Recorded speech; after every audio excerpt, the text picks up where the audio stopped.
Perang Raja Gowa dengan penguasa Laut Dalam. Legenda Laut Sulawesi dan pertempuran dua dunia. Di masa kejayaan Kerajaan Gowa, jauh sebelum tanah Makassar dijajaki bangsa asing, ada kisah perang yang tak tertulis dalam kitab sejarah resmi.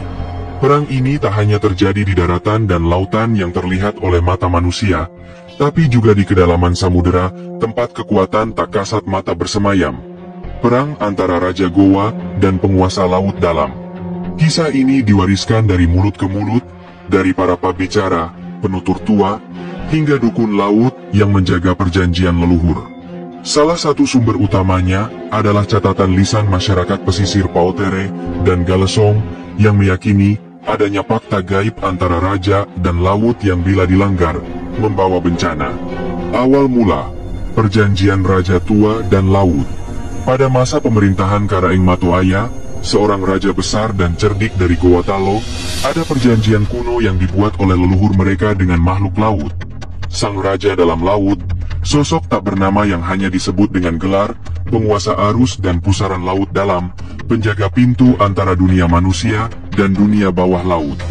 Perjanjian itu mengikat keturunan Gowa agar tak boleh membangun benteng laut di atas batu karang keramat, serta wajib memberikan sesaji 7 jenis rempah dan darah ayam jantan setiap bulan purnama pertama setelah panen raya.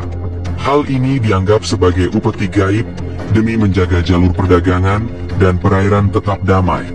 Pelanggaran oleh Karaeng Patingaloang. Namun, pada masa pemerintahan Karaeng Patingaloang, sang penasehat agung dan ilmuwan istana, kerajaan mulai melakukan modernisasi besar-besaran. Demi memperkuat pertahanan, ia memerintahkan pembangunan dermaga dan benteng laut di atas gugusan karang yang dulu dilarang. Di sanalah letaknya pelanggaran besar terhadap perjanjian gaib itu. Tidak lama setelah pembangunan dimulai, terjadi peristiwa aneh. Ombak besar menghantam tiba-tiba saat hari cerah, alat berat rusak karena karat mendadak, dan para pekerja sering kesurupan. Para pelaut melaporkan adanya suara gamelan dari bawah laut, dan perahu nelayan satu persatu lenyap tanpa jejak. Serangan laut dari dunia tak terlihat. Pada malam Jumat Kliwon, Istana Gowa diguncang mimpi bersama. Sang raja dan para prajurit terbangun dalam ketakutan karena bermimpi melihat lautan darah dan istana tenggelam oleh gelombang hitam. Saat mereka membuka pintu, hujan deras turun dengan bau amis, dan ikan-ikan mati beterbangan dari langit. Esoknya, armada Laut Gowa yang tengah berpatroli ditemukan karam, tapi tanpa luka pertempuran. Hanya tanda-tanda aneh, seperti sisik raksasa dan jejak bercahaya di permukaan laut.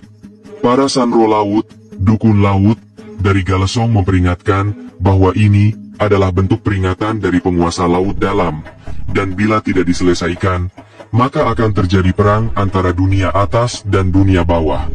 Raja Gowa memanggil ahli pagar gaib. Dalam keadaan genting itu, Karaeng Lakipadada, saudara seibu raja yang dikenal sebagai pendekar gaib dari pegunungan, dipanggil untuk membantu. Ia datang membawa tali pusaka dari Gunung Lempo Batang, dipercaya dapat menutup portal gaib dari Laut Dalam. Di pesisir Takalar, Raja dan Lakipadada mengadakan ritual laut besar, mengorbankan 99 ayam jantan merah, membakar dupa dari pohon enau tua, dan menanam tombak emas ke dasar laut. Namun upaya ini justru memicu perang sesungguhnya. Malam pertempuran, Raja melawan Raja. Tepat tengah malam saat air laut surut secara tidak wajar, dari kejauhan tampak sosok raksasa naik dari laut. Sang Raja Laut, bertubuh manusia setinggi 2 menara, berjubah dari sisik dan mahkota karang api. Ia datang membawa pasukannya, ikan buntal raksasa, ubur-ubur bersayap api, dan prajurit air berwajah kosong.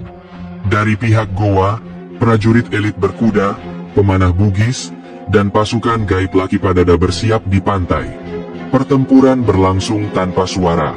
Api tak membakar, pedang menembus air, dan hanya sihir serta doa yang menjadi senjata. Akhirnya, Karaeng Lakipadada menggunakan mantra 7 napas Dewa Taneta, membuat pusaran air menyerap pasukan laut. Tapi sebagai syarat damai, Raja Goa harus menyerahkan sepotong tombak emas pusaka kerajaan dan memulihkan benteng laut menjadi taman suci. Akhir damai dan warisan mistis. Sejak malam itu, Laut Goa kembali tenang. Tapi di tiap malam bulan merah, nelayan melaporkan cahaya aneh di tengah laut. Dipercaya sebagai barisan prajurit bawah laut yang berjaga, memastikan perjanjian tidak dilanggar lagi. Dan di istana Bala Lompoa, tombak emas yang hilang tidak pernah ditemukan. Hanya lukisan tua di dinding ruang rahasia menggambarkan Raja Goa bersalaman dengan makhluk laut raksasa. Satu-satunya jejak perjanjian perang yang pernah terjadi antara dunia manusia dan dunia gaib dari kedalaman samudera. Catatan sejarah budaya.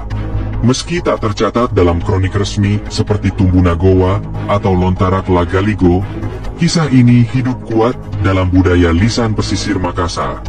Ia memperlihatkan keyakinan lokal tentang hubungan spiritual antara penguasa, alam, dan kekuatan tak terlihat. Sebuah narasi hidup dalam budaya pelaut Sulawesi Selatan.